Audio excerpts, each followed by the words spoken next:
आज भाटा का जूता कोई लेना ही नहीं, वो हाल हो चुका है कांग्रेस का। तो इस टाइम तो भाई बीजेपी का जमाना है जी। और बीजेपी ही आएगी, आगे भी सब जगह बीजेपी ही आएगी। इसमें तो कोई दो राय रही ही नहीं है। आपको याद होगा किसी जमाने में बाटा का जूता चला करे था, अब दूसरी कंपनियां आ गई बढ़िया से बढ़िया, आज बाटा का जूता कोई लेना ही नहीं, वो हाल हो चुका है कांग्रेस का। अब कोई नहीं पूछता कांग्रेस ने, अब तो भाई भाजपा ही चलेगी। आज हम उपस्थित हैं जगाधरी विधानसभा से बहुजन समाज पार्टी के रहे पूर्व प्रत्याशी दर्शन लाल खेड़ा जी। चर्चा करते हैं सबसे पहले बिहार चुनाव को लेकर। बिहार चुनाव में जिस प्रकार भाजपा गठबंधन की जीत हुई है उसको लेकर किस प्रकार अपनी राय रखेंगे आदरणीय दर्शन लाल जी खेड़ा। नमस्कार अशोक भावरी जी, सबसे पहले तो मैं आपका धन्यवाद करता हूं कि आप समय समय पर अपनी बात, मेरी बात लोगों तक पहुंचाते रहते हैं, याद भी करते हैं, मिलने भी आते हैं और प्यार भी करते हैं। बिहार के बारे में आप बात कर रहे हैं, देखो इस टाइम तो भाई बीजेपी का जमाना है जी।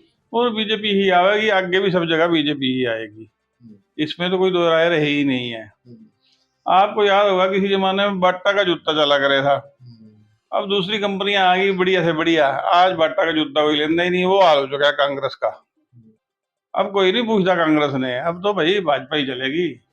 तो अब बात करते हैं अपने सामाजिक जीवन को लेकर। खेड़ा साहब, मैं आपको बचपन से जानता हूँ, बड़ी मेहनत करके आप उद्योग स्थापित किया, बड़ी मेहनत से लगातार आप जनता के बीच में है। ये समाज सेवा की प्रेरणा आपको कहाँ से मिली? आप लगातार जनता के बीच में रहे हो, सुख में दुख में शामिल रहते हो, ये प्रेरणा ये आशीर्वाद आपको कहाँ से मिल रहा है खेड़ा जी? कुछ चीजें तो भावरी जी खून में होती हैं, माता पिता से मिली होती है सेवा, बाकी लोगों का प्रेम, लोगों की साथ जो है सहयोग है, उसका भी रोल रहता है। जब लोग प्यार करते हैं, लोग अपनापन समझते हैं, महसूस करते हैं। आज भी मेरे पास लोग काम के लिए आते हैं और परमात्मा की कृपा से अफसरों में इतनी रख रखाव है कि आज भी अधिकारी मेरे काम को मना नहीं करते, काम करते हैं और मैं लोगों के काम करवाता हूँ, चाहे सरकार में हो या ना हो, काम होते हैं लोगों के।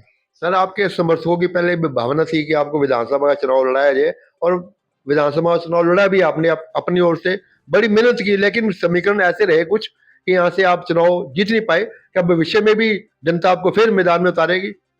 बाबू जी देखो, चुनाव करने की इच्छा, लड़ने की इच्छा तो ऐसी है कि जो कभी मरती ही नहीं। मौका मिला तो जरूर लड़ेंगे, कोशिश करेंगे।